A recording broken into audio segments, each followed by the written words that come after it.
Je m'appelle Ahmad, je suis syrien, j'ai 33 ans. J'étais professeur d'arabe dans un lycée d'Alep. En 2011, la guerre éclate, le pays est coupé en deux, le quartier pauvre et le quartier riche. Les manifestations sont très violentes dans le quartier pauvre, où la guerre empêche l'approvisionnement alimentaire. La police est partout, c'est l'anarchie, plus d'administration. L'armée de Bachar et l'armée libre se livrent des combats violents dans le quartier de mon père. Il y a beaucoup de blessés et ma famille et moi essayons de nous rendre utiles. Nous soignons et cachons les blessés. Un jour, des centres de police dans toutes les maisons du quartier. Les policiers m'interpellent, me bâillonnent et me jettent dans un bus où 30 autres personnes sont déjà entassées. On nous écrase la tête par terre, on nous roue de coups. En prison, je suis mis dans une cellule de 10 mètres carrés avec 40 autres.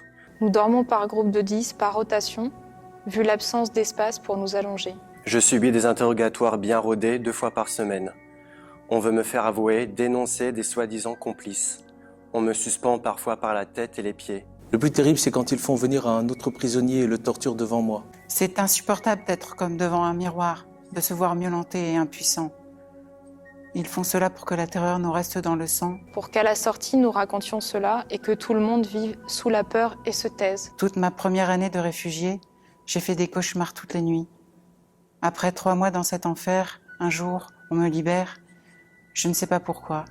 Je me réfugie dans le quartier pauvre. Je me porte volontaire dans un centre médical où je reste 10 mois.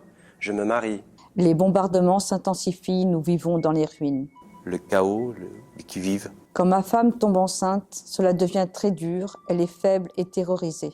La situation à Alep devient cauchemardesque. Nous sommes bombardés en permanence. Au bout du rouleau, nous partons un jour à pied jusqu'à une rivière qui sépare la Syrie de la Turquie. Je traverse à la nage et ma femme dans un grand chaudron en métal. Qui sert à acheminer des marchandises sur la rivière. Nous arrivons à nous faufiler jusqu'au contrôle, jusqu'à une petite ville où nous trouvons une chambre sur les toits, une pièce à nous, de l'eau.